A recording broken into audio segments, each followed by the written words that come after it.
Welcome to the market money magnet guys. आज यहाँ इस वीडियो में हम बात करने वाले हैं आज के स्टॉक मार्केट क्रैश के बारे में। आप सब जानते ही है कि ड्यूरिंग द मार्केट 1 से 1.25% से ज़्यादा का क्रैश हमें देखने को मिला था। चलिए देखते हैं at the closing of the market Indian market में कितना क्रैश देखने को मिल रहा है और साथ ही साथ इस क्रैश के पीछे के रीजंस क्या है। सबसे पहले अगर हम निफ्टी की बात करें तो आप देख सकते हैं 0.86% का क्रैश देखने को मिल रहा है, यानी 207 पॉइंट्स का ड्यूरिंग द मार्केट। ये मोर देन 1.25% का क्रैश था अगर आपने देखा होगा तो। अगर इसके अलावा हम बैंक निफ्टी की बात करें तो बैंक निफ्टी में 0.97% का यानी 537 पॉइंट्स का हमें क्रैश देखने को मिल रहा है। वहीं अगर हम सेंसेक्स की बात करें तो 0.74% यानी 588, करीबन तीनों की हम बात करें तो भी 1.25% के आसपास के क्रैश हमें ये देखने को मिल रहे थे ड्यूरिंग द मार्केट। अब यहाँ पे ये बात तो रही इंडियन मार्केट की। अब सबसे पहला सवाल, जब इंडियन मार्केट निगेटिविटी में होता है तो हमारे मन में आता है कि क्या ग्लोबल मार्केट निगेटिविटी में था जो इंडियन मार्केट पे इसका इफेक्ट देखने को मिला है। तो ये जानने के लिए हम चलेंगे ग्लोबल मार्केट इंडाइसिस पे, जो कि सिंपली गूगल में आप टाइप करो तो भी आपको ग्लोबल मार्केट इंडाइसेस मिल जाएंगे।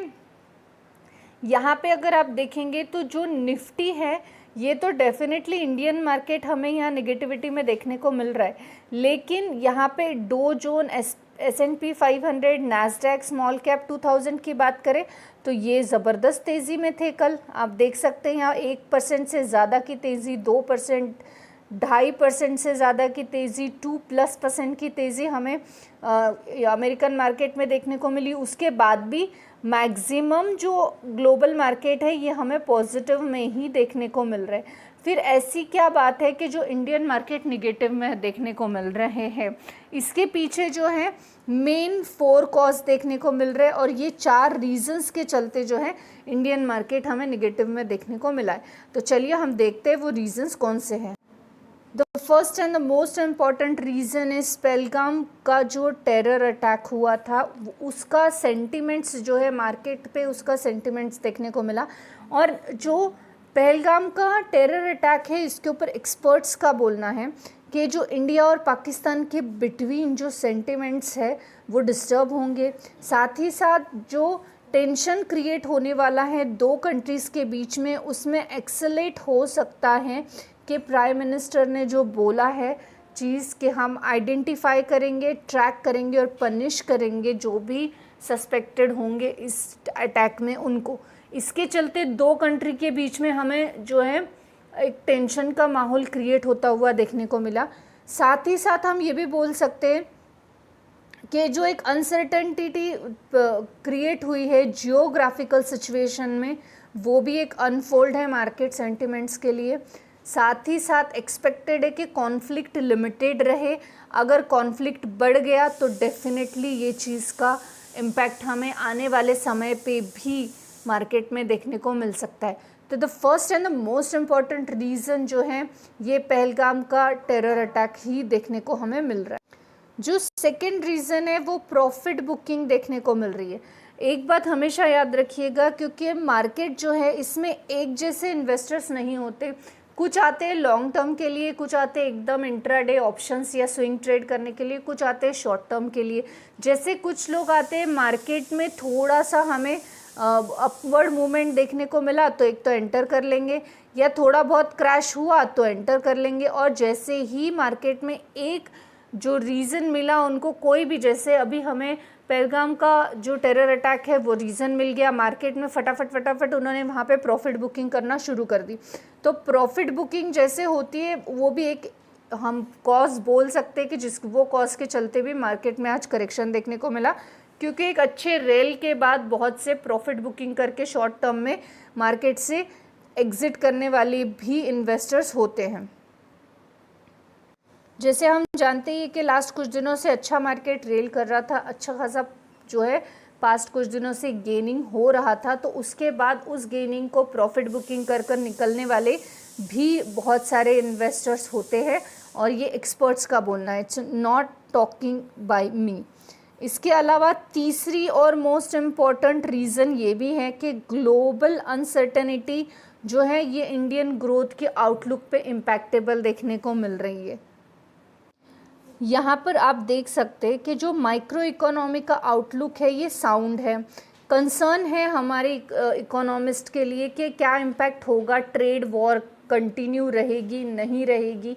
अगर ये सब चीज़ें कंटिन्यू रहती है तो आज जो हमारी माइक्रो इकोनॉमी साउंड पर है, हम बोल सकते हैं अभी तो साउंड उसका स्टेटस है, लेकिन आगे वो अफेक्टेड देखने को मिल सकती है।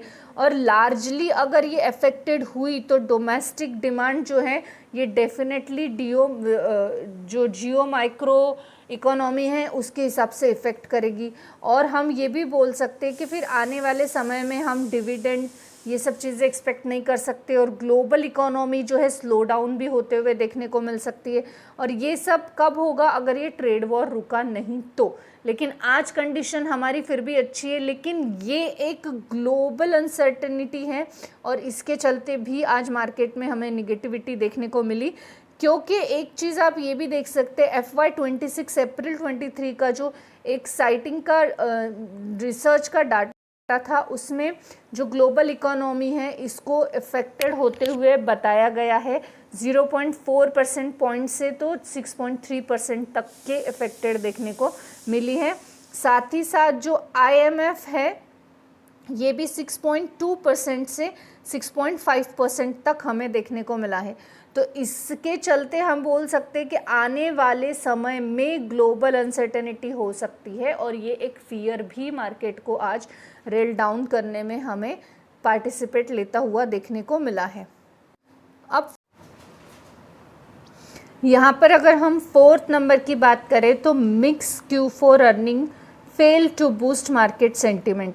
अब Q4 के अर्निंग्स जो है ये अलग अलग आए हैं। डेफिनेटली मार्केट की एक्सपेक्टेशंस उन्होंने कहीं ना कहीं पूरी नहीं की है, और हम बोल सकते जितना स्ट्रॉन्गली एक्सपेक्टेड था कि Q4 की अर्निंग अच्छी आनी चाहिए, Q4 के जो रिजल्ट्स है वो अच्छे आने चाहिए, गेंस अच्छे आए, प्रॉफिट अच्छे आए। लास्ट कुछ डेज़ में हम देख रहे हैं कि जो डोमेस्टिक मार्केट है वो सस्टेनेबल गेंस कर रहा था, लेकिन स्टिल Q4 की अर्निंग्स हमें जैसे अच्छे देखने को नहीं मिले। एक्सपेक्टेशंस मार्केट की पूरी नहीं हुई, चाहे वो सेक्टर बैंकिंग सेक्टर हो, IT सेक्टर हो, या हम कोई और कमर्शियल सेक्टर ले लें। लेकिन ग्लोबली अनसर्टेनिटी के चलते हम बोल सकते कि एक्सपेक्टेशन जो थे Q1 FY26 अर्निंग के वो स्ट्रॉन्गर नहीं देखने को मिले, और इसके चलते भी मार्केट में हमें जो है निगेटिविटी देखने को मिली है।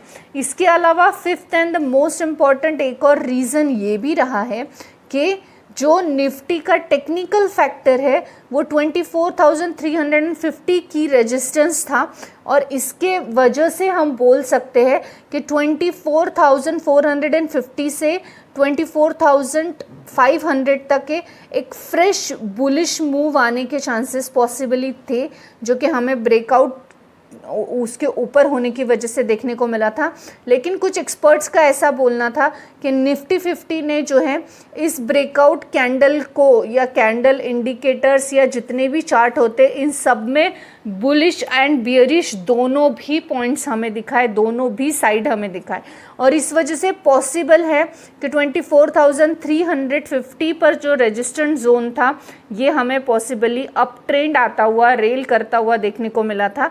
लेकिन फिर उसके बाद एक अच्छा खासा डाउन मूव देखने को मिलने वाला था। अब ये टेक्निकल चीज़ें हैं तो वो टेक्निकली जब आप देखेंगे तो आपको समझेगा, लेकिन टेक्निकली भी एक डाउन ट्रेंड बनता था।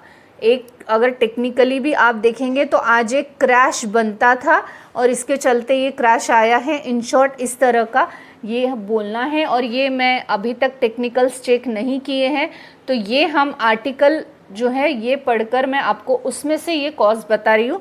टेक्निकल्स अगर देखेंगे तो वीडियो बहुत बड़ा हो जाएगा, फिर आप ही कमेंट करते हो कि वीडियो छोटे बनाया करो। तो बेसिकली ये 5 रीजंस रहे हैं जिसके चलते आज स्टॉक मार्केट हमें क्रैश देखने को मिला। ड्यूरिंग द मार्केट बहुत अच्छा 1-1.25% से के आसपास का क्रैश था, लेकिन मार्केट सेटल होते होते हम बोलेंगे कि ये अंडर 50 बेसिस पॉइंट से ज़्यादा का क्रैश देखने को मिल रहा है, लेकिन स्टिल एक मैनेजेबल सिचुएशन है, ग्लोबली क्रैश नहीं है, क्योंकि ये इंटरनल मैटर की वजह से क्रैश हमें देखने को मिल रहा है।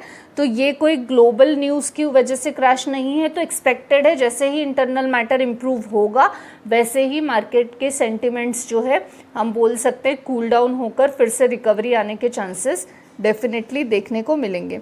I hope this information is informative for you and this information is only for the education purpose. Thanks for watching.